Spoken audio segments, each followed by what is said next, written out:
Hello and welcome to Key Radio Live. Finally, episode 1.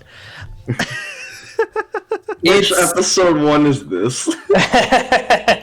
Episode 1-3 or something. It's like it was announced in April of last year on the YouTube page. And then we have gone through a year of trial and error with this stupid format until we have found a format that works for us, alongside the fact that we've had a lot of just craziness happen with the other episodes that, like, I need to get, like, sorted out technically. But this is episode 1, officially. Like, we'll call this the start, and then everything else can get uploaded later as, like, the Lost Archive episodes. They're all just sitting on my computer. I just gotta, like... Mine too. They're sitting in the Keyverse Google Drive. Yeah, it's just one of those things where it's like, we're all in one audio file now. I have figured out how to master Voice Meter so that over the Discord waves we can all communicate, and it all go to one file that I can just upload later. So that's nice. It makes it easier on our editors. Everyone. True. So, hello, welcome to episode 1. My name's Uttori. This is Lucia. Hello! And today's episode is featuring Manpig. Hi, I'm Manpig. I am half man and pig, I think. And he's also a pretty well-known key YouTuber, or at least does key content on his channel. Yeah, whenever I have time. Aren't you primarily a Type Moon YouTuber? I consider myself a generalist. Like, I pretty much just do whatever I want. Like, whatever's on my mind, I do a video on it. If I have time, which is becoming increasingly less, but that's a topic for another day. Yeah, that's pretty being much an what adult my YouTube is channel is challenging. becoming. Yeah. Like, initially my YouTube channel was supposed to be Sega-centered, and then I was just like, oh, I could make a review on Ghost in the Shell, and that be my first episode, which will just inevitably put me down a path of talking about whatever I want. Yeah, exactly. It's easier that way. It's easier because you don't feel like you have to come up with creative ideas for a niche. You can just do whatever. Yeah.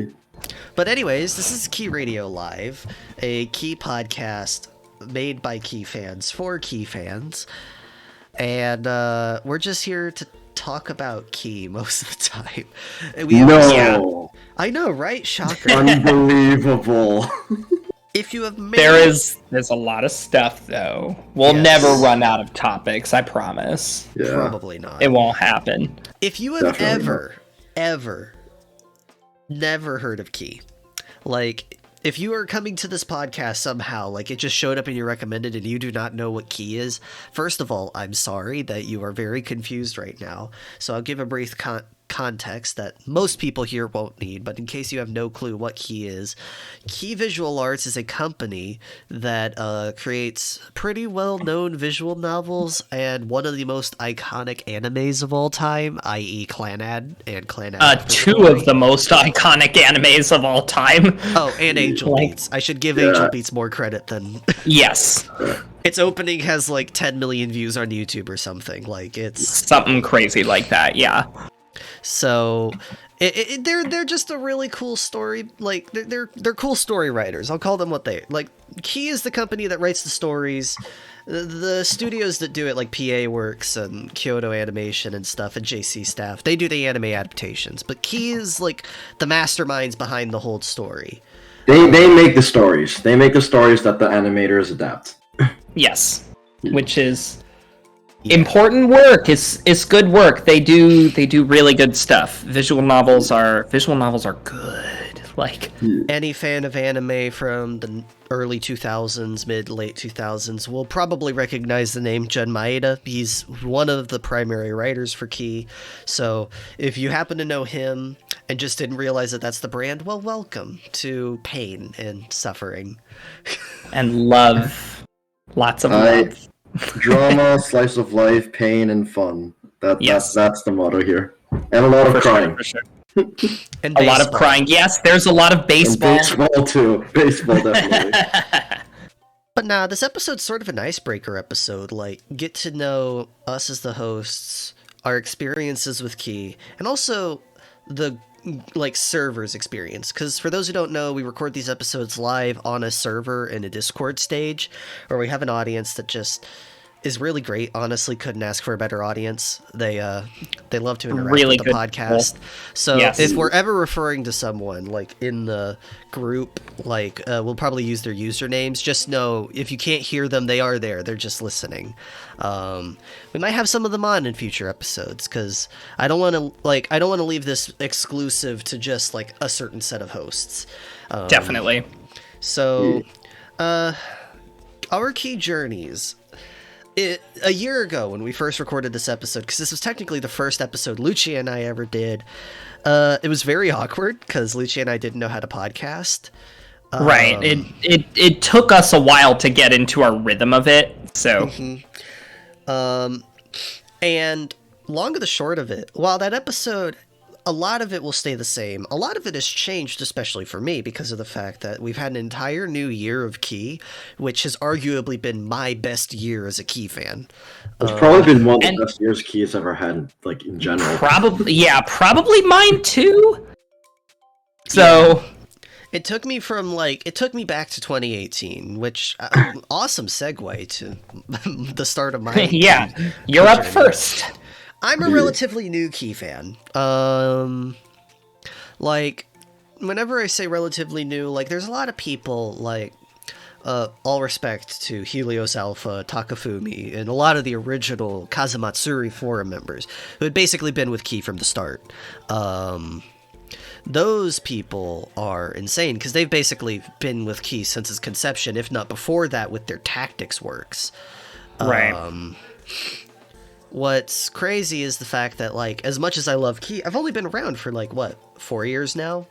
Because in 2018, the end of 2018, actually, I watched Clannad's anime adaptation. I don't remember what even, like, brought me about it. I think I was just getting tired of rewatching Toradora, and I was looking up sad animes, and Clannad just existed. And, like, it was on the top of the list, and I was like, well, if I'm gonna go for a sad anime, I might as well go for, like, the tippy top of emotional destruction. And Clannad was number one, specifically After Story, but I wasn't about to go in with just After Story.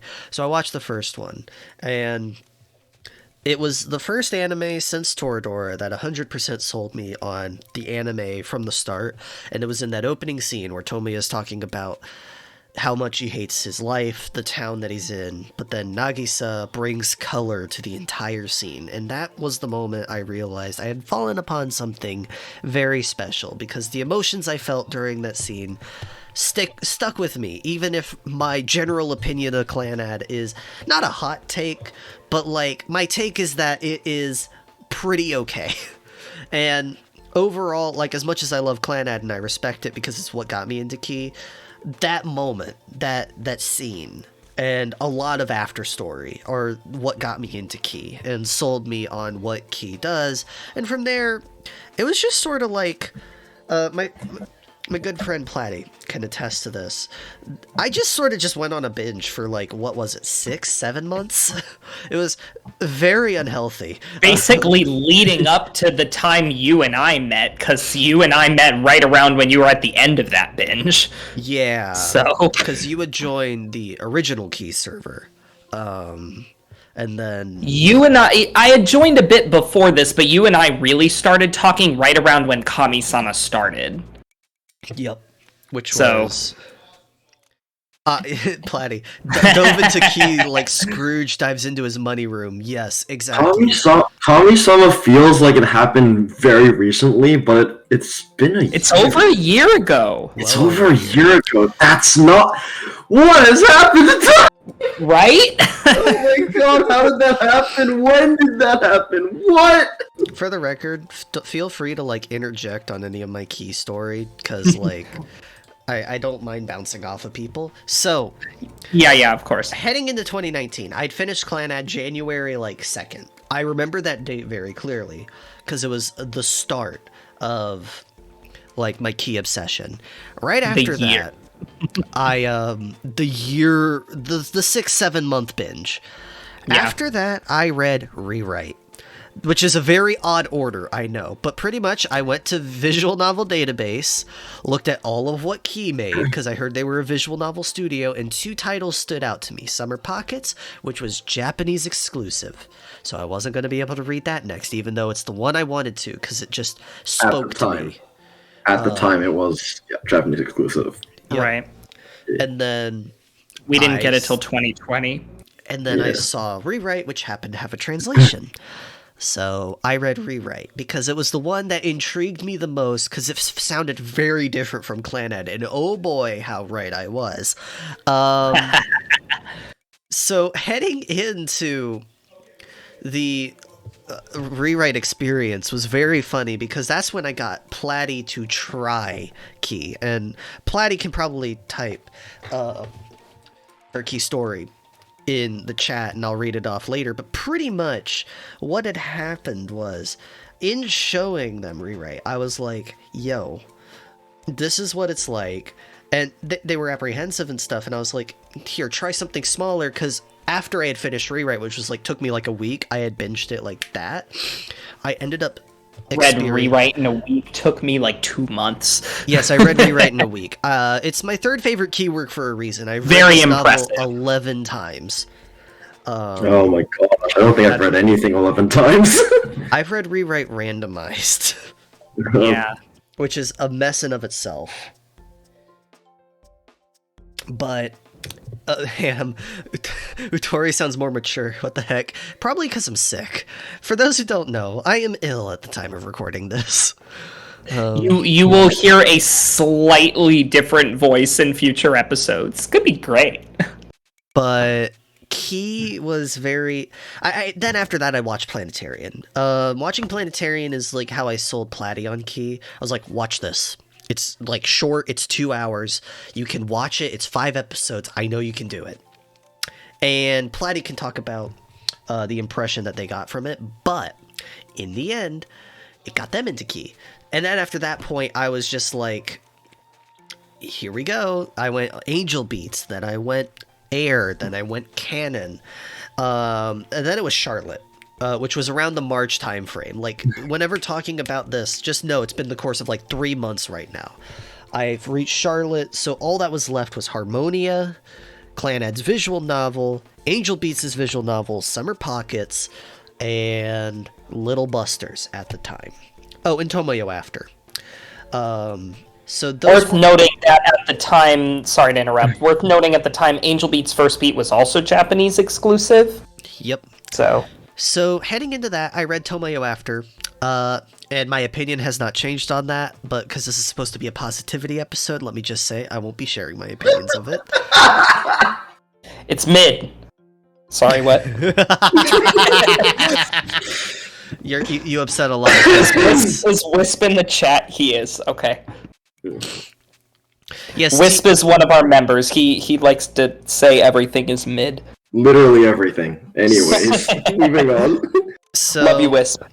I don't personally like Tomoyo after, but it was like a sort of one of those things where it was like, because I was on a Key high, I was like more forgiving of it at the time. So I will say, after that, I decided to do something insane. I was starting to try and learn Japanese at the time, and I decided it would be a smart idea. It was not to read Angel Beats' first beat. Oh boy. And let me just say, it being my first Japanese-only visual novel, while an accomplishment to figure out how I read through that, it wasn't worth it. Like, Angel Beats' first beat is really good, but, like, I was not ready for that level of Japanese. It is a very daunting task. I'm surprised that was one of your first, like, JP reads. For those who don't know, it is very choice heavy and very convoluted. There's like a million different, like literally the way you breathe differently could change a choice somewhere. You don't know. There's a million The choice system endings. gives me anxiety. It's horrifying. Yeah, it's scary. But after that, all that was left at the time, because we hadn't gotten to the 20th anniversary of Key, was Little Busters and what else? Summer Pockets. Mm-hmm. And Little Busters was interesting. There's a reason why I experienced I Little like this Busters story a lot. pretty late into the game. I was expecting to hate it. Mainly because of the fact that the title, to me, was the stupidest thing I had ever heard. I was like, oh, this has to be like some lighthearted comedy skit. Little Busters, it sounds like a group a kid would make. Turns out it was, and I was emotionally destroyed by it. But what was even funnier is, heading into the anime, I watched Refrain up until the last episode and thought that was the end. So I didn't even get the true ending of Little Busters. I was distraught for like a week until I found out, wait, there was more? So I watched all the way up to episode 12 and didn't get episode 13, and I thought Little Busters was the most depressing key work. I got to sit in that and marinate in that like horrid feeling that part of Little Busters gives you, and just like it like left me dead inside. Yeah, that would do that. Yeah. But it made the ending feel so much more satisfying because it took me a week to figure out that there was more episodes. So that's my story about Little Busters. Then I read the visual novel and loved it even more. And then all that was left was Summer Pockets. Summer 2019 was an interesting year for me for various reasons, but let me just say Summer Pockets was pretty important to me during that time. It was one of those things where it was just like, it was the right place at the right time, and I was glad that I read it last out of my initial key binge. I read it entirely in Japanese, which was at the time that they were releasing partial English patches too, which means I had people to talk to it about. And what was great about that was Summer Pockets officially solidified my love for Key as just something that would always be part of me. I owe Key for a lot of who I am today in regards to like my mentality about life and memories and making the best out of it, and Summer Pockets is in large part due to it. And whenever I joined the fan translation group Alka Translations to help out with the original Summer Pockets patch, and then officially my first job was Angel Beats there, it was nice because I finally got to do something I've always wanted to do, which was give back to the community that had already given me so much. So there was that, and I created, and I worked on the Angel Beats patch. I was the primary editor for that, and I was one of the main editors for Reflection Blue, and I am one of 2 editors for Code Wafter, and so on, and don't regret it. It's great. And this would normally be where my story stops, because I could just say the rest was history, but a lot happened post 20th anniversary.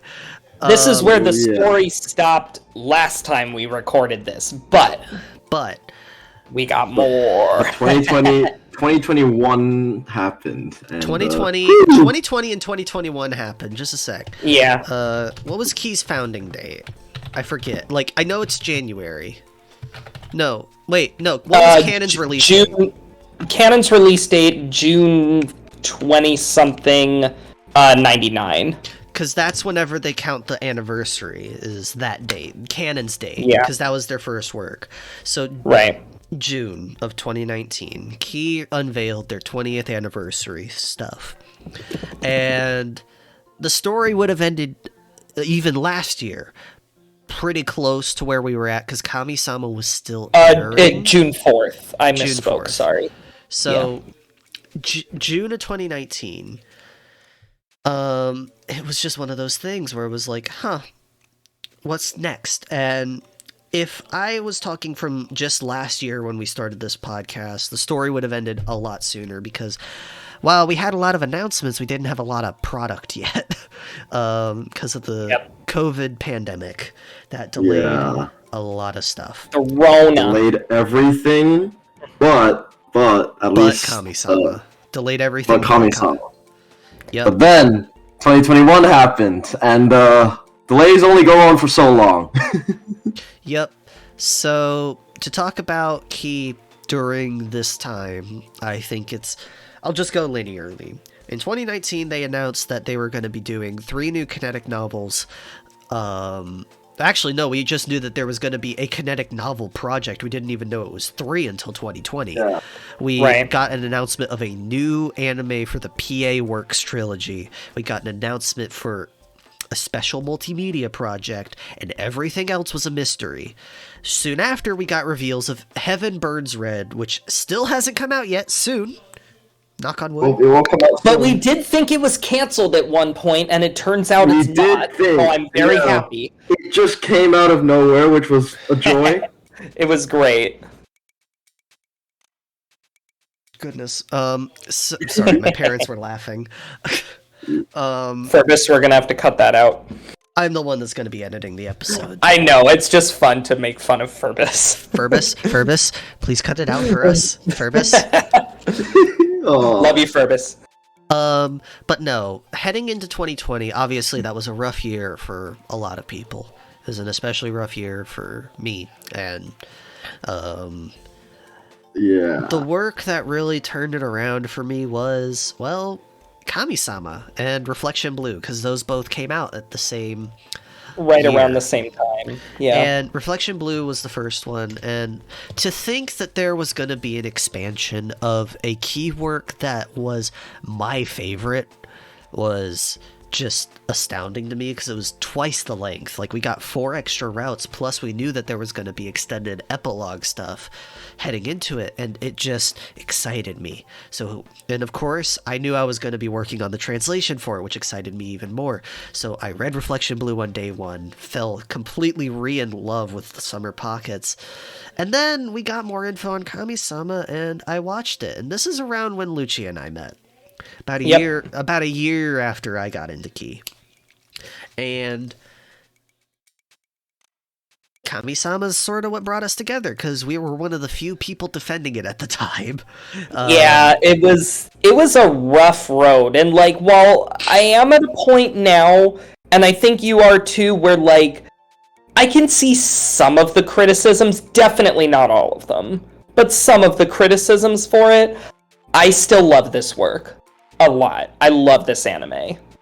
Kami-sama is one of those works where I acknowledge the reasonable criticism that people have for it, and I understand that it is not for everyone. However, it was 100% for me. And me as well. I am willing to defend Kami-sama for what it is until the end of time. God, Furbus, I'm not even quoting that. I'm not either. I might put a screenshot up in the video version, but... Wait, I don't even remember when that happened. Excuse me. It was in episode 11. Well, Furbus has a meme. Yeah. Furbus will send the meme after the podcast. Yeah. Fair But enough.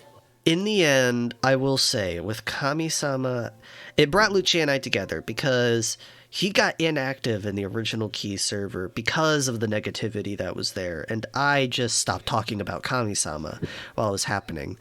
And then I created Keyverse. I won't get into a lot of the creation of the server. If you want to join, please do. We love good company. It's a chill place. I like this place a lot. I mean, obviously biased, but still. Yeah, you're a mod here. Let's not. But true. Keyverse mid. I mean, if you sure, why not?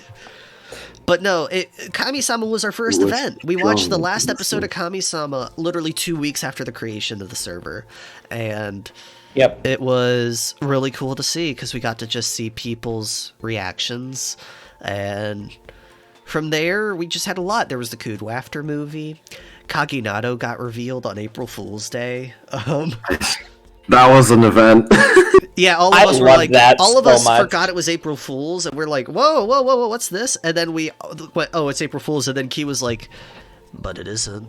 And I was like, we forgot what Key does on April Fool's. It's the second time they've done that. It's the second time they've done that. I mean, okay, I'm gonna tangent for like a hot second. I'm gonna try and explain this in 100 words or less, but Rewrite got announced on April Fool's Day, and Rewrite is a big departure from Key, right? So we were all like, nah, that's not really what they're doing, and it turns out it was. The following April Fool's Day, they announced that Rewrite was going to be an 18-plus game, and we're like, oh my god, they're announcing it on April Fool's Day. That must mean it's true. And then it wasn't. So the biggest trolls of it was all the time. best troll move I have ever seen. I loved it so much. I swear, Key just has a thing for making people like have a heart attack and then psych. Yeah, for real. Something tells me that they're gonna do the same with the new work coming up, but that's off topic. I don't think they'll do it because of the fact that they've already teased it. Rewrite was out of left field. Now I will say, heading into that, Kaginato, there was a lot to look forward to in 2021, because heading into 2021, we knew of Snow Globe's OVA, Kaginato was happening, after, which was announced right around the time that Loopers was about to come out. And at that point, we had known that there were 3 kinetic novels.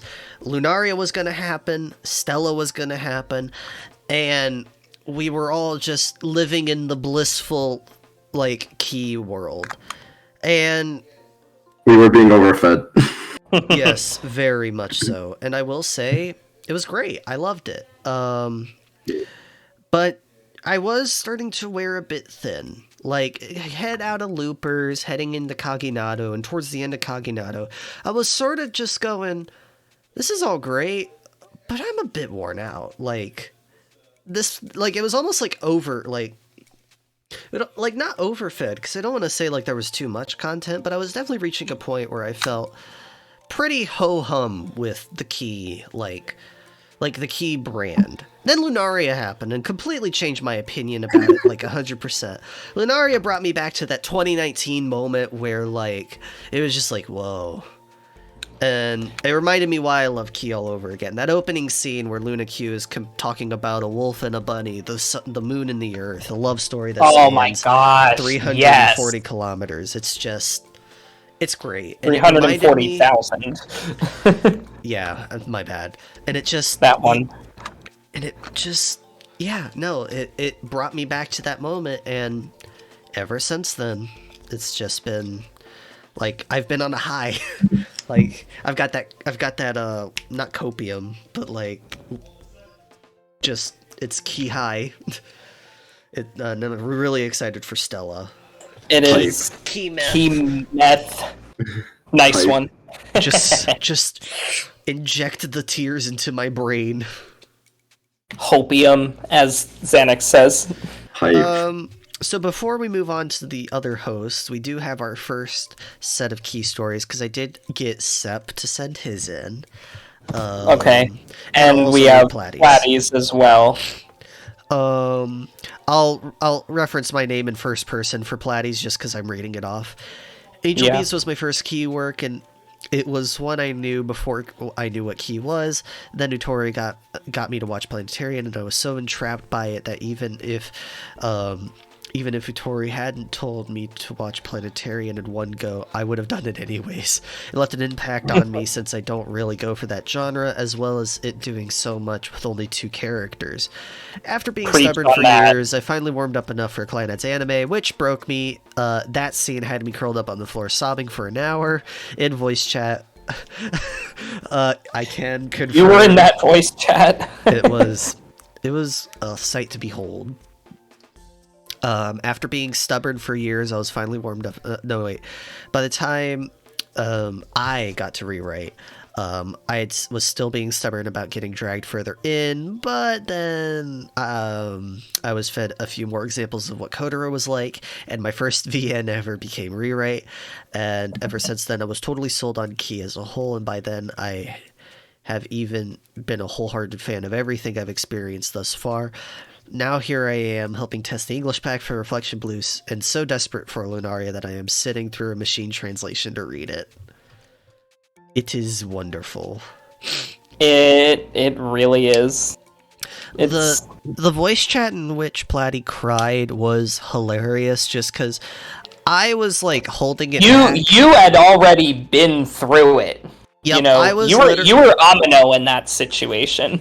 I was literally just sitting there like, it's coming, and Platty was like, shut it, and I was just like, it's coming, and then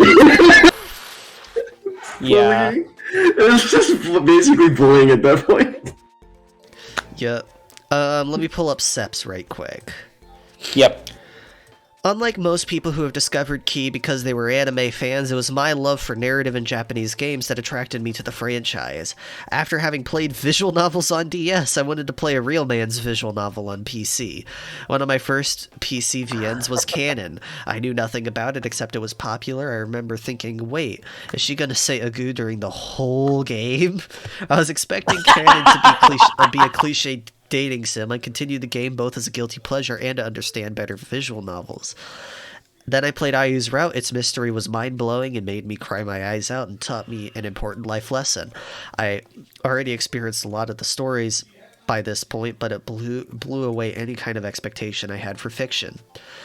And it wasn't over. A big but, I can't quote this, a big but series was waiting for me, where each release was consistently amazing and different from the previous episodes. He's referring to all the key, brands, the IPs. Right. Many years later, I was being able to join the Key English community and share my passion for Key, and it was a lot of fun, and I've made friends along the way. Now I tell you, Key is bigger than ever and blessing us Key fans. I hope that it'll always stay the same, and I want to keep supporting the studio as much as I can, and he has Misuzu Gao as his little ending emote. It's really cute. I was not reading old giveaway entries. That's just what he DM'd me, which is probably just a copy-paste of the giveaway entry. Not gonna lie. Yeah, he didn't actually enter that. So... Seth? And my thinking for why he didn't do that is because I think he had all of the visual novels that I was giving away. Understandable. Another thing with Sep, and this is for context, is the fact that he is probably one of the biggest Air fans you will ever meet. This man adores Air. Undyingly so. So, yeah. Bless Sep. Bless Misuzu. That's Sep has... If you join this place, you'll get to meet him. He is he is a godsend to this community. He also uploaded the Tactics Trio OSTs onto YouTube, and I cannot thank him enough for it because I love those OSTs and I use them constantly. Same. Remember, everyone in the audience, you can send in your key stories and we'll read them off later. Now I think it's time for Lucia and Manpig to battle it out for which one of them will get to share theirs. I will concede because, you have to save the best for last, so... Shots fired! I can't back this up at all. My story is pretty generic. I don't want... Mine is too, to be fair, but I do have some interesting pieces to mine because I guess I'll go next. It's kind of a segue. Have a Rostberry. Thank you, Mendo. You're my favorite. I shall be back. Okay. I'll keep going. Uttori has heard this before and is probably the only one who has heard it in full. So this is new content for... I just realized something horrible. I accidentally deafened while heading out of the room so that it wouldn't pick up on my headphones, but that means I caught none of that. Oh, okay. Just so none of that in the recording? Okay. Yeah. That's fine. I am looking back. I didn't get very far. Yeah, I am embarrassed. I am so sorry. No, that's fine. People have to hear a little bit again, but that's okay. So my story starts with Little Busters, which is kind of a strange place to start. Not a lot of people start there, but I had IRL friends in Taki, my college roommate, when I first left for college in 2012. The other big thing that happened in 2012 for the Key community is that the Little Busters anime started airing. So I was not into the anime fandom that much at the time. I had seen some of the basics. I had seen FMA Brotherhood, Bleach, Death Note, things like that. But then there's this one called Little Busters, and my roommate's like, just give it a shot, watch it with me. Got to the end of Komari's arc, I was bawling my eyes out. I'm like, I love this character, I want to learn more about her. I wanted to learn more about the protagonist, I had fallen in love with him as well, and I just kept going and going and going, and I'm like, I don't want to wait for an episode a week. Like, and watching Little Busters like that today, as you can imagine, it's not good. You know, you want to know what's going to happen, so... And do know, this is the first arc. This is the first arc. Yes. Yeah. This wasn't even my experience with Refrain, where it was like a week, and then I was just like depressed. One episode a week. It's like, people watch anime this way, but sometimes it's all you can do. But it wasn't all I could do, because my roommate was like, this is based on a visual novel. He set me up with the visual novel, and I had never read one of those before. I didn't even know what they were, but I knew that I wanted more Little Busters content now, because I had just fallen very deeply in love with these characters. So he helped me set it up on my computer, set it up with the fan translation, because this was 5 years before the Steam release. And I open up the game, and I hear "A World is Born" on the title screen. And I just, like, I stayed on that title screen for like an hour. I'm just like, I know this is going to be something special. And damn, was I right. It was a slow process. It took me about a month to finish it. But I remember, like, some certain moments when I first clicked on Refrain, and I think everyone in chat has read it, so I'm gonna say, but very minor Little Buster spoilers. When you first click Refrain on the title screen, mind you, I didn't know there was a true route. I just knew vaguely that I was supposed to get these character routes and that Rin had to be last. I didn't know there was going to be a route after that. I clicked on it, and I saw the bus. And it was like 3 in the morning, and I was just shaking. I'm like, what the hell is this? What the hell kind of story is this going to be? It's the lit bus. Well, bruh. Very lit bus. Very lit bus.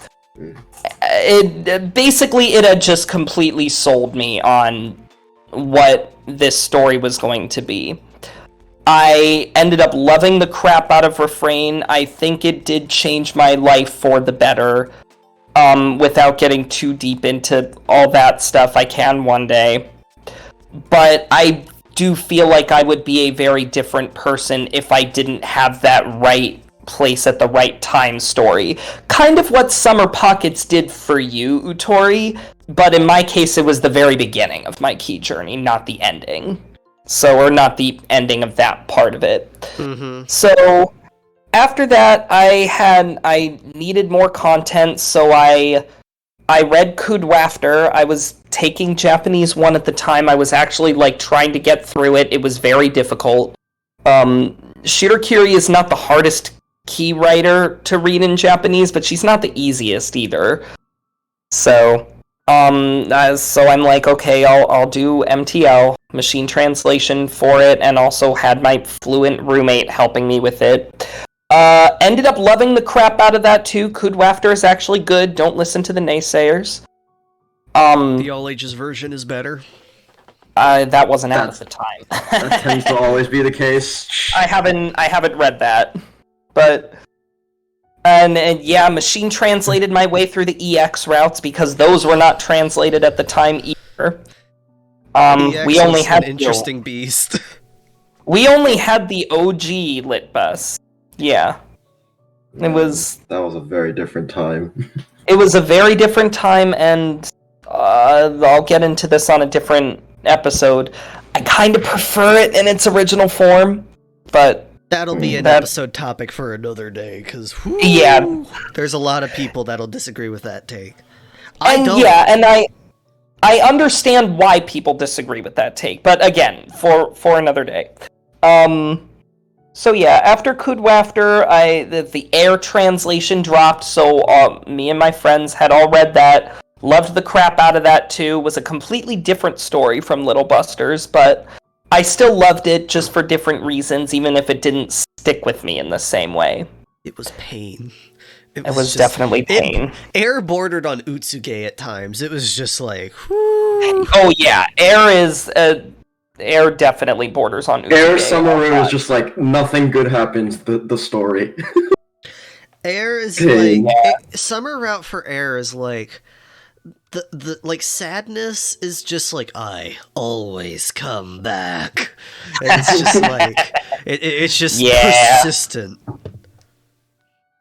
God, I love Air. Yeah, it's great. Reread it years later, still holds up. Amazing stuff. And then this was around 2015. We had a little anime called Charlotte Air. And I watched that as it was airing. And it was like, if you, like, Kami-sama definitely got worse hate, but Charlotte's was louder when it was airing. It was very, not just divisive. People were like, you know, really just hated it, and I think I felt a lot of the hate for it was unfair. So, what were you gonna say? It started the Jun Maeda depression like spiral too, because that was the first work ever that was so divisive that I think Jun got like mass amounts of threats over it. Like report. This was like the work that started his anxiety that he has now towards writing works. Is why Nekogari is so important to him, because it was sort of a last ditch effort for him to gain back what he felt he had lost. His confidence as a writer. Yeah. Mm-hmm. Like, and his last two works were, you know, before that were Little Busters and Angel Beats, both of which were pretty well received. So, and Charlotte just wasn't, you know. Charlotte was either you liked it or you hated it. And, like, there was... And it felt like, at the time, more people hated it. Nowadays, it's calmed down a little bit. Nowadays, you'll see a lot of people who will go in defense of Charlotte. Mm-hmm. And I'll admit, I am still one of those people. I felt like one of the only defenders at the time, and I didn't have Uttori with me at the time, helping me defend it. So it was a much more difficult experience. But then one of my friends was like, all right, if you think this is good, watch Angel Beats instead. And I watched it, and I liked it less. I thought it was a weaker product overall. Still good. I do disagree with that take, because I much prefer Angel Beats, but I have a lot more personal attachment to Angel Beats as a franchise. Right, and I just... What it came down to is that Angel Beats, I found one of the main heroines insufferable and the other one boring. So... And a lot of people get really angry at me for saying that about one of them, but no one gets angry at me for both of them, which is weird, but... yeah, I thought it was good, but not as good as Charlotte, and I think for me, I don't know. and this is just like my general critique towards Charlotte and Angel Beats. I think Angel Beats is a bit more incomplete than Charlotte, but I think Charlotte has a weaker story overall. Like, Angel Beats is not a weaker story than Charlotte by virtue of its own story. It's by virtue of the fact that it can't fit it all.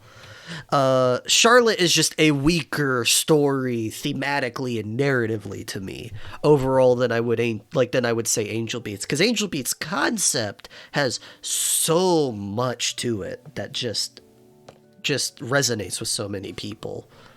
Angel Beats is a better story, but a worse execution. I'll say that much.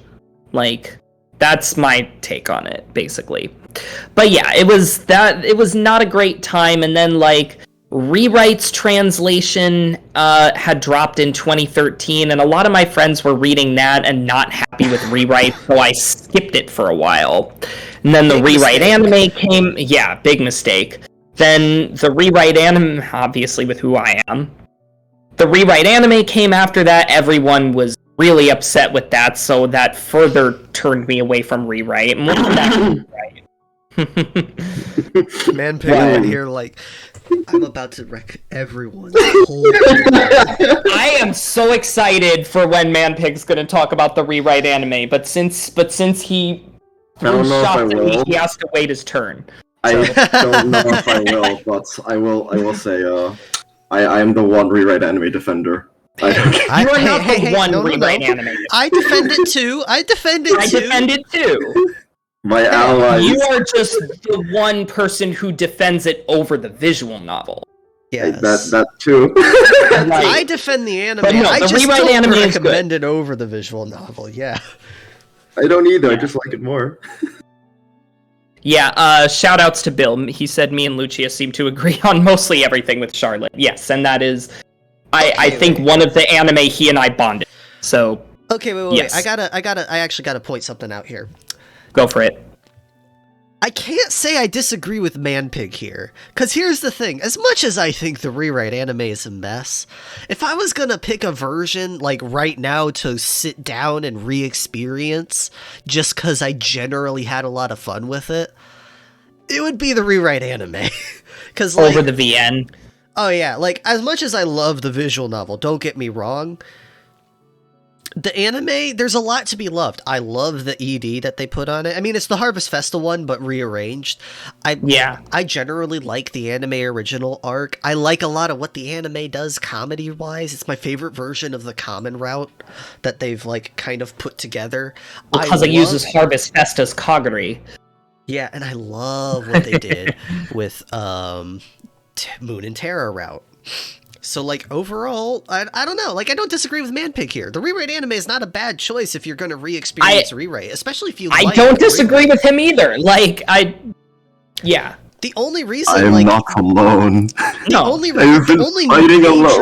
only major critiques I have towards the rewrite anime are obviously it was on a very tight budget, so it's apparent in the CGI monsters and the fact that the visuals are not the best. However, I will say, for what it is, I had a lot of fun with it. So, like, yeah. Well, like, I will not say people who hate the rewrite anime, go ahead. Like, that is a completely fine. I understand why you would be upset with it.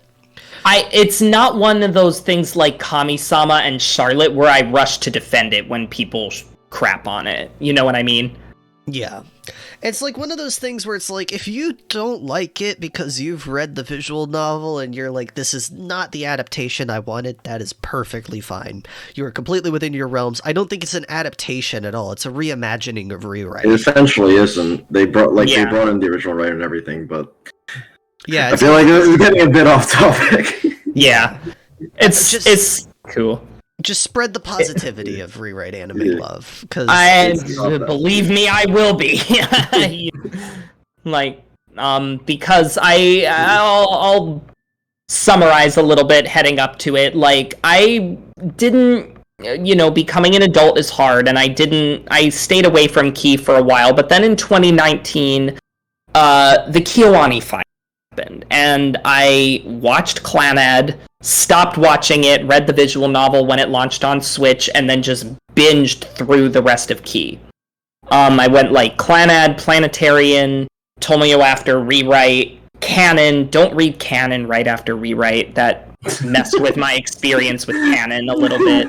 I swear, whenever I met Lucia and he like dunked on Canon, I was disheartened. I was like, well, then do you remember my reread? Like, oh yeah, no, but like whenever you initially hated on Canon, it was like, I was just like, I was so disheartened because I was just like, bad.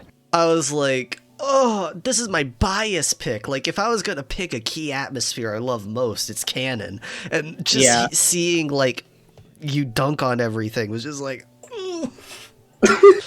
I have retracted, I would say 80% of what I said about it. The anime's still better. That's about all I still agree with of my old canon takes. But I agree. Yeah, and that's that. But I do need to talk about Rewrite because I had slept on it for a while because my friends at the time were not happy with it, but I was away. I had moved to Florida by then. I was an adult. It wasn't in contact with a lot of those people anymore. And I'm like, okay, let's try it.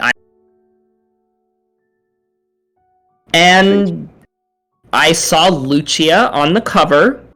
I'm like, she's cute. I think I knew nothing about her. pretty cute. She's pretty cute. She's cute. She's cute. She's only my namesake. Yeah, and I knew like nothing about her except that she was a tsundere. Which I like tsunderes. Saya had been my favorite key girl before her for a while. And by the time I got to, those of you who have read Rewrite will know what I'm talking about, the chapel scene, head over heels for this girl. And to the point where I had started just delving deep into this series looking for more information about this character who I had just completely fallen in love with. Yeah. And I have a lot of info on Lucia that like a lot of people don't know, and it's very funny when people hear about it too, because they're just like, huh? Especially like the Ryukishio 7 interview was one that was just it was almost like my life almost could have just not been what it is here. You know what I mean? If things wouldn't be the same, yeah. Things would not be the same for me without her, since she is my namesake and, my favorite anime VN character, period. So, I've definitely got some waifu bias for this story. Rewrite is one of my favorites. And that's what made me want to watch the anime, because more than I knew it had gotten some hate. It was the gift, wasn't it? It was. We all just instantly know exactly what he's talking about. You know what? Okay, hold on. I'll post it for those of you who don't know the GIF, but it was the GIF. And I'm like, I want to see this character animated. Everyone just immediately knows what Uttori was talking about. It's just, yep, that one. It's a good GIF. It's real good. But boy. And she is great in the anime. I love her voice. I love the way she moves. I love the way they made her. I love her punches. The way she hits him is just. It's animated so beautifully. So, 10 out of 10 GIF for real. Lucia, I'm gonna take that out of context.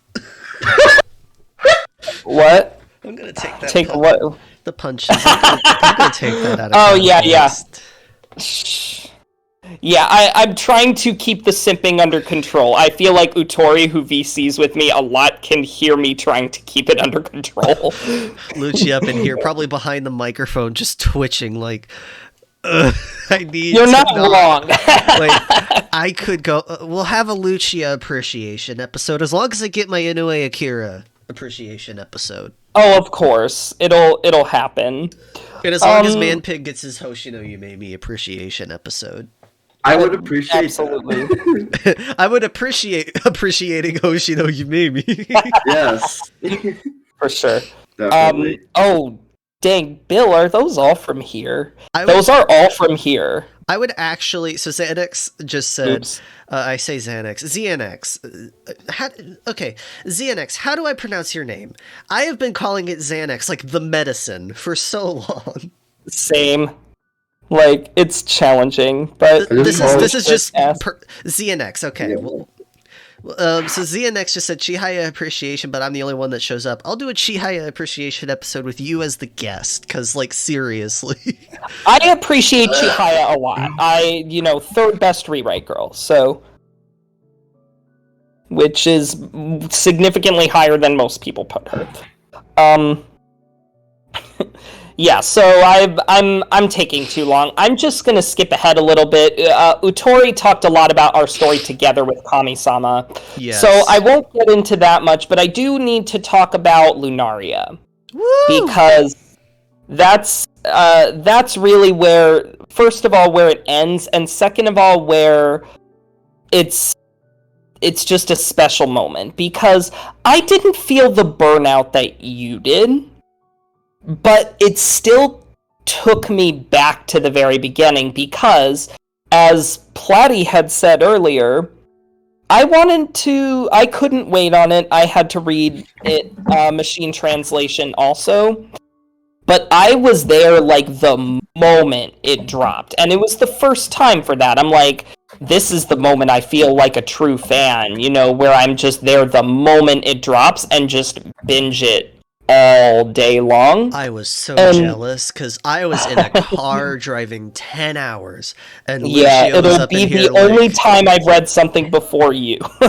Lucia was up in here like, yo, I am ready, and I'm just like, lucky you, I have no way of downloading this right now. I got to my location, started downloading the visual novel, and while it was downloading, you finished it, and I was like, dang it, I'm gonna have to binge this tonight.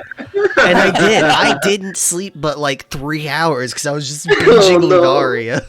Yeah, we talked about it literally the next morning. At like 4 a.m., I was just like, Lunaria is the best visual novel. Lunaria is the best visual novel. It kind of blew everything out of the water for me, and it reminded me of that moment I first opened Little Busters in a way, because, like, just something about being there from the beginning, it felt like a beginning again. Like, it felt like the start of something new.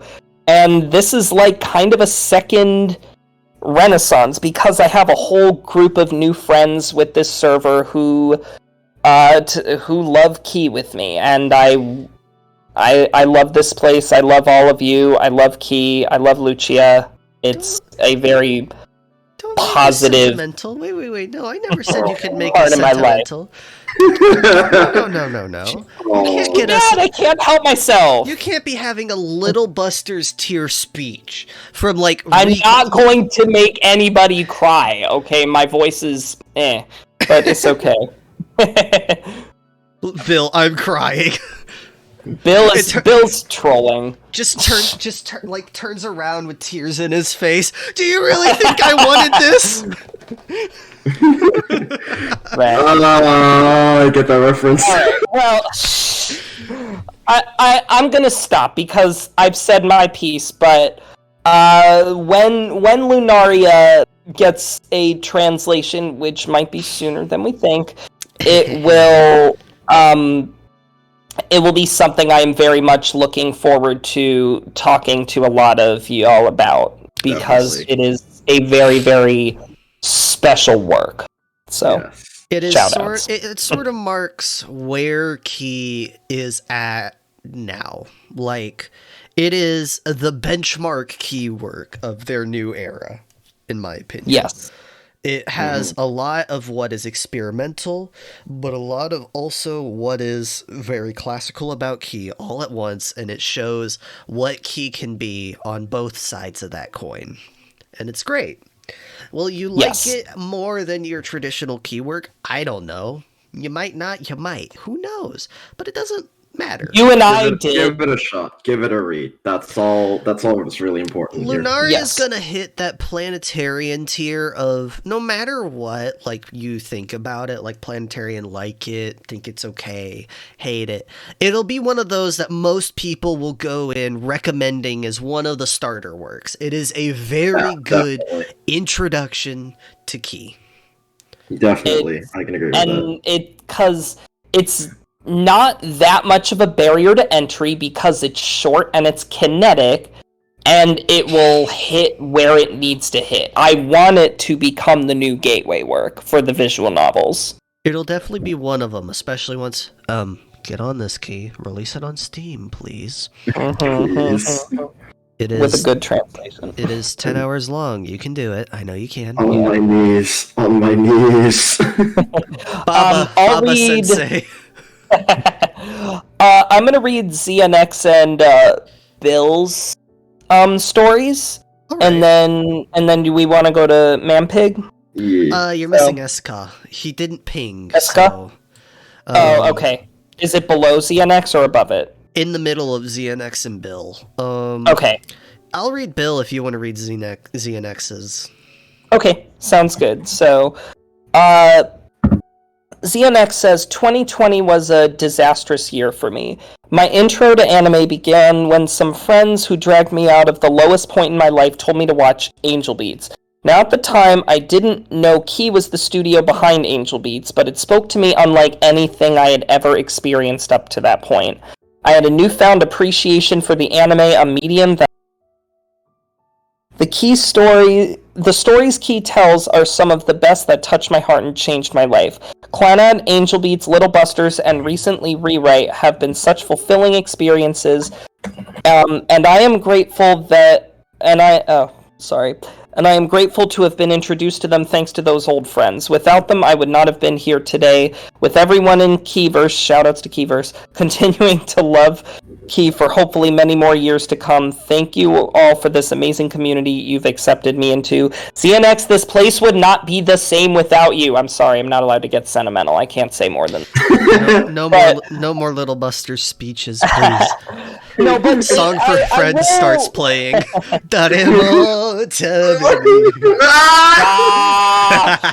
just rewatched that episode yesterday. Please, let's not. Oh my god. The Kyosuke sobbing. That is the CG they use for his win in the freaking character poll. Like, he got first place, and they didn't use any of, like, his pretty boy CGs. They used him ugly crying. I feel like that's why people love him, though. You know what I'm saying? I just find it funny.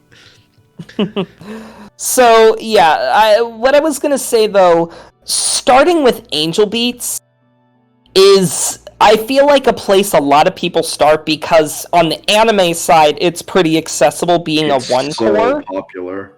And it is very popular, and I, much respect for that anime for doing what it does. You know what I'm saying? Like, I spent part of my story crapping on it, and I need to say that that's not how I really feel about Angel Beats by itself. That's just how I feel about it in comparison to works that get hated on. But it is a dang good anime. If you haven't watched it, you absolutely should do that.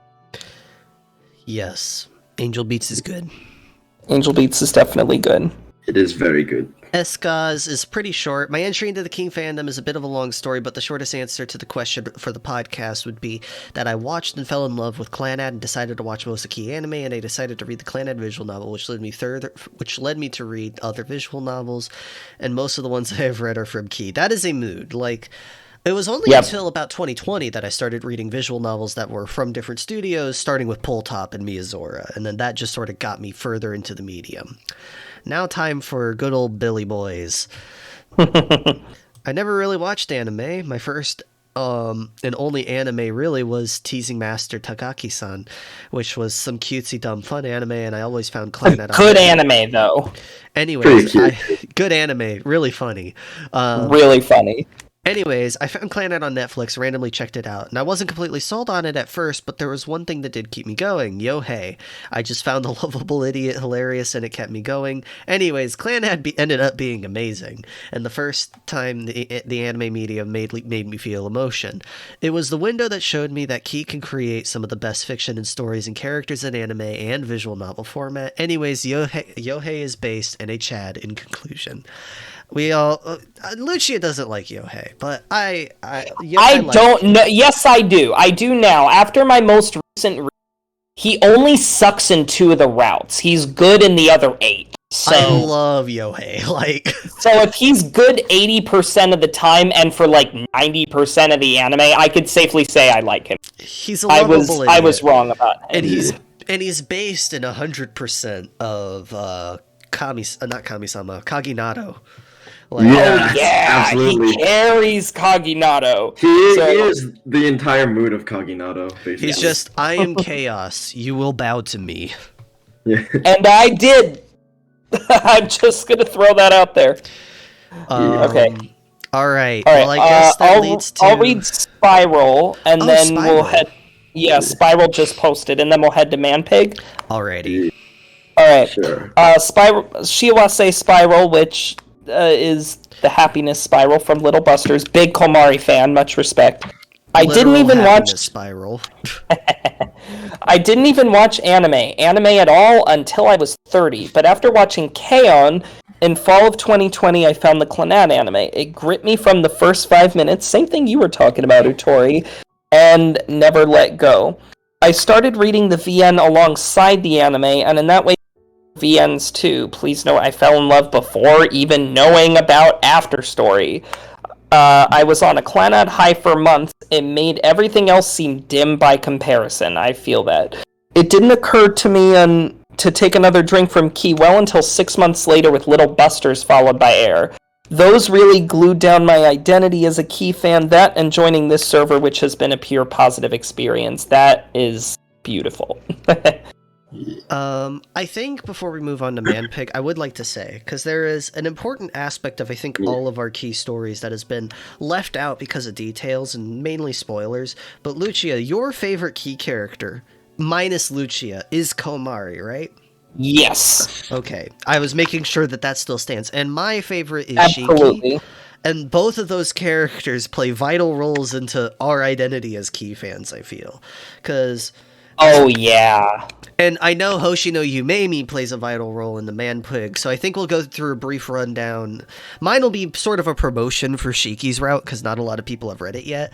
And you could just, you could shill Komari, and then Manpig, whenever you go through your story, talk about Yumemi, because I do like hearing you gush. I know it's going to come up. I did kind of gloss over Komari a little bit, but... Yeah. But no, my favorite character in Key, minus Inoue Akira, is Shiki, Kamiyama Shiki from Summer Pockets Reflection Blue, for various reasons, but the main one being just the fact that her route's really good. Her entire character sort of centers around this idea that even if this character seems sort of stupid, idiotic, and non-important, her actions determine so much and can change even the smallest things that have the biggest effect. And that's the entire point of her route, is that you don't realize the impact people have until you look back at their entire, like, what they've done and realize just how much of a blessing they were. It's that idea of the people you end up taking for granted in the end. And even sometimes getting annoyed with, that you just realize are probably the people that had the greatest impact, and those people deserve as much love as the others. So while I can't spoil anything about Shiki's route, her story is beautiful in that aspect because of the fact that her route ends with such a nice, content feeling for her character that it's just like she finally got the love she never, ever really got, and I'm so excited for it. it's wonderful. I'll say this about Shiki's route.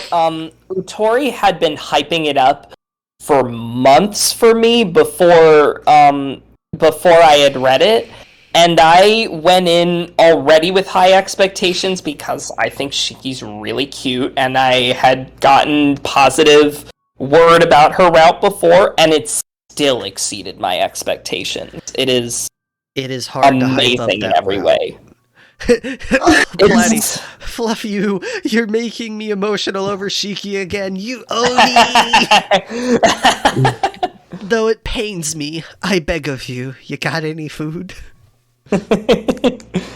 Shiki is perfection. Shiki is arguably sort of like a Komari of Summer Pockets in a sense. Like a character that, while not the main heroine, sort of has one of the larger thematic impacts on the story. Oh yeah, for sure. Now you get to talk about Komari. Yeah, so Komari, a lot of the things I love about Komari get some pretty major refrain spoilers, so I'm going to be as cryptic as I can be just because I don't want to get too deep into that. But basically, she came up at a time in my life where I kind of needed to be told the lessons that she teaches. Because one thing that is important to Little Busters is that Komari is always there. She's always there in the background, adding to the story and helping everyone out even when you don't see her. And that's what I want to be for people. Whereas Lucia is the character I love the most and want to hug and snuggle all the time, Komari is the kind of character that she's the kind of person I aspire to be in my life. I very much believe in the happiness spiral. I think I want to live my life preaching that, in a way. So that's my vague intro to it. That That's very fair, and I don't know if I'll talk to her about her as much because I love a lot of key characters, but I can also agree that Komari is one of my favorite key characters of all time. She is in the highest tier for me. I love her so much. Yeah, she is in the highest tier for me as well. Like guts, determination, and friendship. Speaks to me. That speaks to me. Same. Yeah, I know so why she is Kyosuke like made her join. You're accepted. That was perfect. It was an Ultraman reference, and it was perfect. Yes. Oh, it's good stuff. Alright, on to Manpig. My story.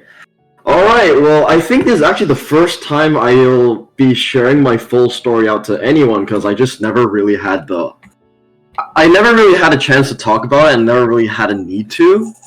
So, this is the first time people are going to learn about my full story from beginning to end. So, fun fact, my entry to Key was a spoiler!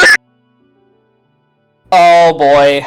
Yeah, so, I basically was beginning to be an anime fan, and I got spoiled on a certain aspect of Clannad. I don't think I need to mention what it is, because you guys can probably guess on what it is. It is the biggest... It is probably one of the most spoiled moments in anime. Yes, it absolutely is. So I was just like, oh, okay, that sounds like a pretty fun show to watch. And, okay, I'll just preface what I'm gonna say with this. Manpig as a 14-year-old is a very different Manpig to who he is now. And I watched Clannad for the first time. I was like, this is a really good show. I enjoy it from a writing standpoint, and I respect it as a piece of media, and it was pretty much just that. And because I was a very different person back then, and to say I wasn't emotional would kind of be a bit of an understatement because of a lot of things. But fast forward about a year or so, a lot of things happened, a lot of good and bad things, and eventually I would pick up Clannad and watch it with one of my best friends. And we just went through it again, and I got to re-experience this story that I was already familiar with, but kind of forgot over a year. And, it's the pretty standard story of what you'd expect from a Clannad fan. It really got me, and it taught me a lot of things that have since changed my life. Like, I think one of the biggest things that have made me into who I am now was watching the Clannad anime, and the messages that I took from it, they quite literally changed me as a person, and I like to think for a lot better, because I find myself I'm a lot more of a happier person. I'm a lot more proud of myself, and I like talking a lot more. I make friends a lot easier. And it's all because of the things Clannad has taught me. And ever since that, I sort of just did the typical thing of what a usual, like, a casual Key fan would do. Like, I'd watch the season trilogy anime on sites. And after that, I watched Angel Beats and Charlotte, and at the time, I didn't know Angel Beats and Charlotte were made by Key. I just watched them, but I watched the season trilogy. I was like, alright, that was pretty good. And then it just stopped there for a while, because I loved these series, but I never really had any reason to, like, continue talking about them, so it was like that for a long time. Until I met a certain person who online goes by the name of Vampivania, and shout out to Vampivania. He joined my anime club and recognized me as a YouTuber. So we became quick friends after that recognition, and basically Vampy taught me about the other keywords, because I was like, wait, there are more keywords out there than the season trilogy? I had no idea. Charlotte was part of it, and I had no idea that Angel Beats was part of it until Vampy talked about it with me. And then he was like, oh, yeah. More. But wait, there's more. Yeah, but wait, there's more. And I was like, wait, there's more? And so Vampy then talked to me about his favorite keywork, which was Little Busters. And I was like, oh, I think I've heard of it, but I never got to it because I'm an anime fan. Because at the time I was an anime fan, and he was just like, there's an anime of it, right? And just like, huh? This is the first I've heard of an anime. So, brief interruption, the Little Busters anime is really good. Just because it's really not as popular as Clannad doesn't mean it's bad. It's really good. It's really good, and it's I'm a 9 tired out of 10 adaptation of a 10 out of 10 visual novel. It's a great anime, and I'm tired of pretending that it isn't. I hate the reputation it has, but it's the Joker meme. Do you really think the Little Busters anime is good? It is, and I'm tired of pretending that it's not.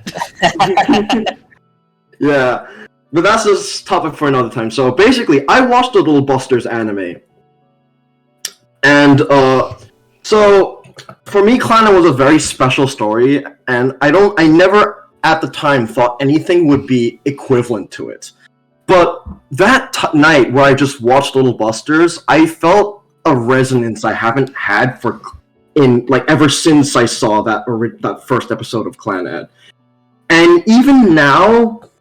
I still, there's nothing been quite the same for me. Like what I guess Lucia and Uttori had for Lunaria, I had for the Little Busters anime back when I saw it, those years ago.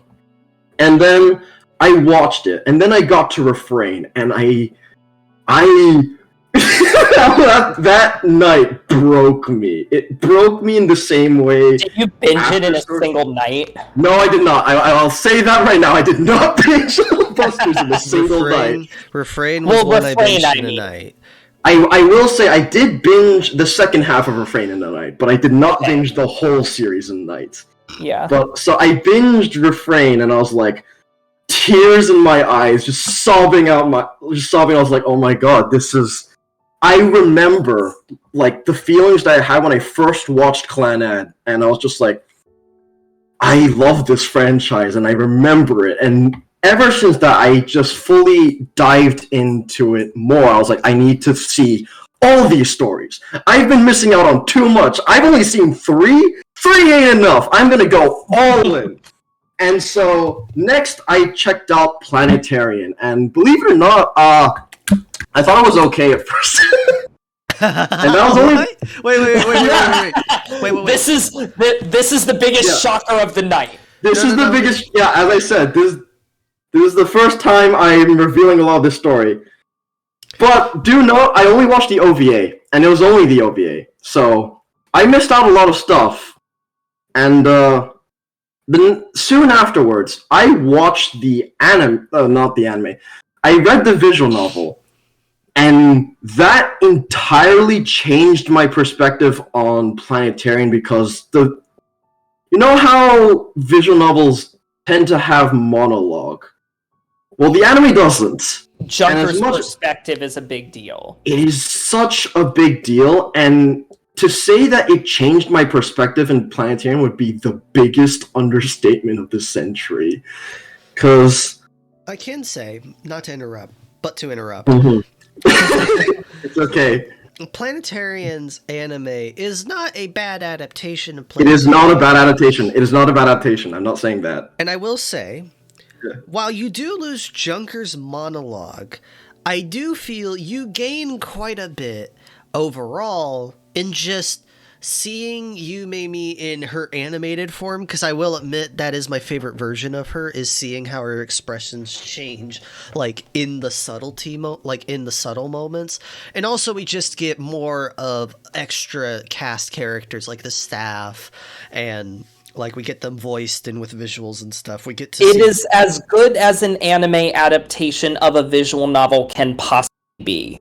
Yeah, and I will fully agree. Yes. Yeah, and I will fully agree upon that. I think the Planetarian anime is perfect. It's just a lot of the stuff went right over my head, and I guess I just didn't pay attention to what was clearly in the writing, so I missed it all. it has to do with the medium it's presented in, you know. But I do think both present them within their particular mediums as well as they possibly can. Don't you think? Yeah. I will say though, in the case of the Planetarian anime, and this is like something that I think a lot of people who go into visual novel adaptations are gonna get mad at me for saying, but people who go into visual novel adaptations with the expectation that it's going to be exactly the same experience as the original visual novel, it's always going to disappoint them. It's always going to disappoint them, and they're just naive. Yeah, it's never going to happen. It's just never going to happen. But yeah, to back on the visual novel story, Planetarian gave me the same experience I had with Clannad and Little Busters for one very special reason. So, Uttori and Lucia have talked about this a bit, but my favorite character in all of Key is Hoshino Yumemi, also known as the narrator of Planetarian. She's your companion, and the visual novel has a very personal feel, like a personal interaction with Yumemi. She's by your side. She's on the side because she is your companion. She's your guide.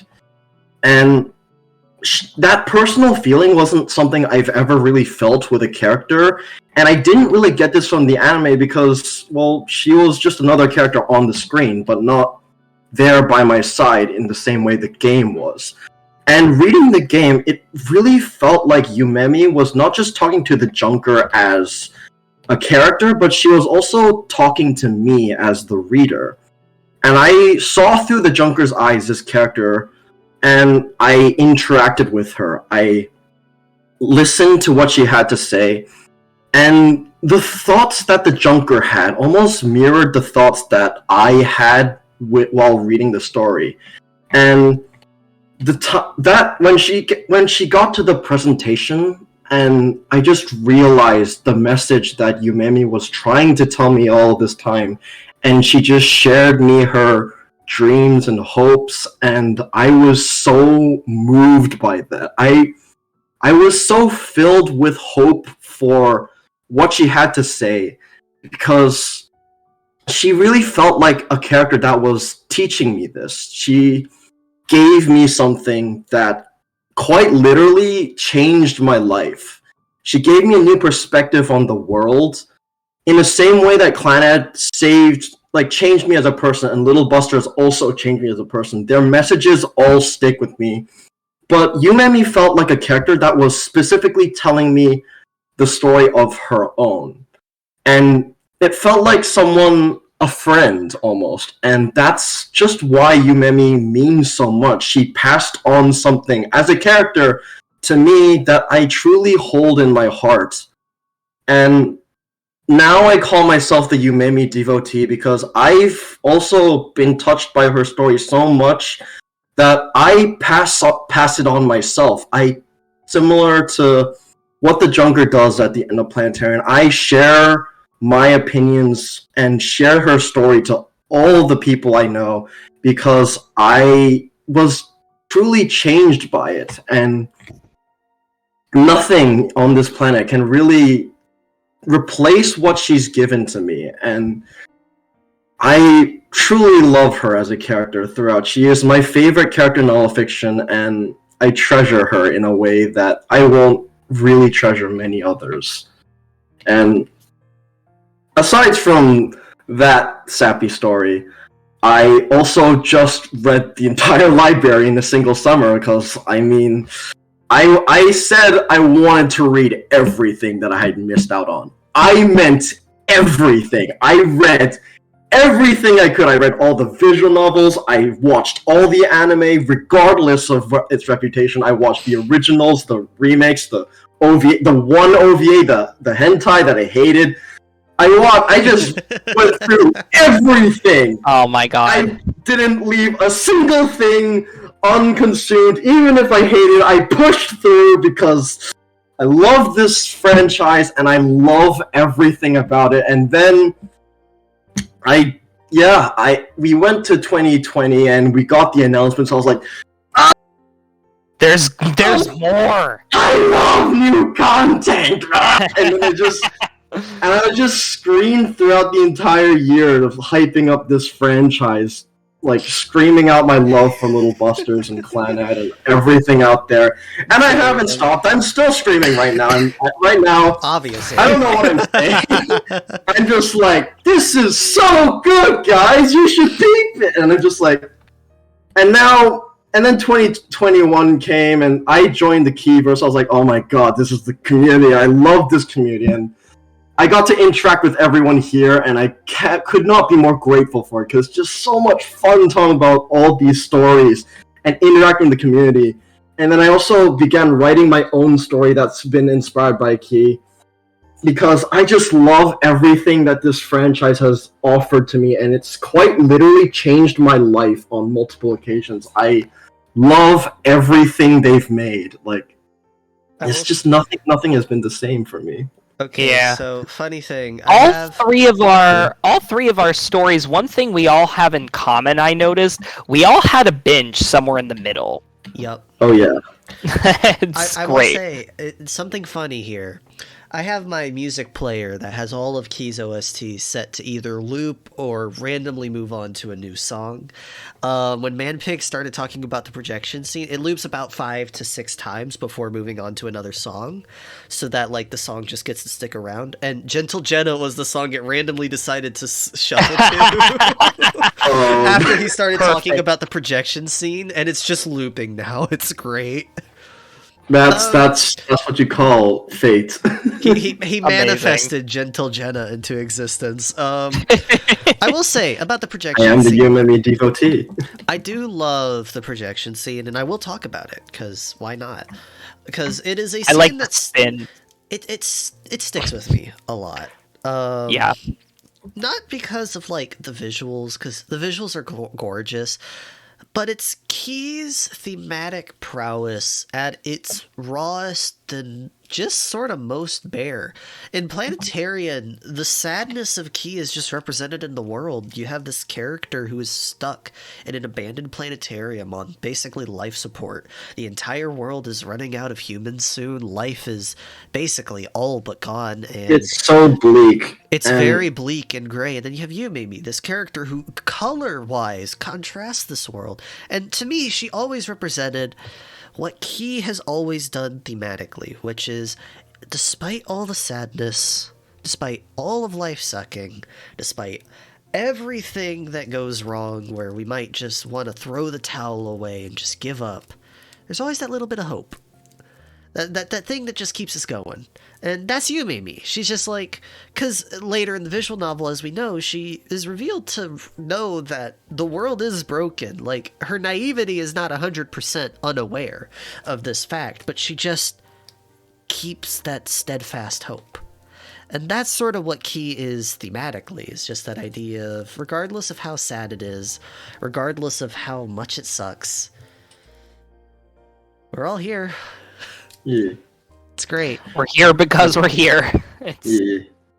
All of my favorite Key works I hold as a favorite, because not just because I was emotionally touched by them, but they quite literally changed who I am as a person and changed my life. Seconded.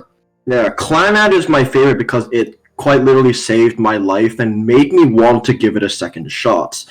Little Busters changed my life in that it made me open up to people and made me a lot friendlier and want to make friends with other people. Like, the Manpig from before was not an open person. Little Busters changed that. The reason I'm so brave and willing to talk up here now is because of Little Busters. That story changed me as a person, and Planetarian gave me hope in a sense that no other work has done before, because I used to be a very pessimistic individual. Like, Lucia, you've read my story so far. You know Hikaru, right? That used to be me. Yeah. That used to be me. Yumemi changed that for me. Yumemi quite literally gave me hope in our world again and gave me just so much, and that's why I love this franchise. It keeps changing me for the better, and I don't regret a single thing. I don't regret reading a single Key work, because as much as I cry over them and I just begin sobbing at a single OST, but It's worth it. It's always worth it. It's always worth becoming a better person. Speaking of the OST, I think we should probably do a follow-up episode at some point talking about the music, because that is one thing that I have not mentioned is Key's music is... Spiral just mentioned it. Key's music is iconic. It's... Like, Gentle Jenna is pretty much synonymous with Planetarian. Like, you can't separate the two. Exactly. But that is an episode for another day. We're already at an hour and a half. Good talk, everyone. Good talk. It's good stuff, but now that, these are going to start coming out, there's so much content we're going to talk about, so if you like Key, stick with us. We're just some fans, but we've got a lot of love for this company. One could say we're riding on a starship towards the heavens. Much like I like that. A certain other character from another Key from another Key work. Well, actually, it's Planetarian, but hey, whatever. So yeah, that's been Key Radio Live Episode 1. If you did enjoy, I'm glad, and until then, just have fun, I guess. It's like we left on a pretty sentimental note, so yeah.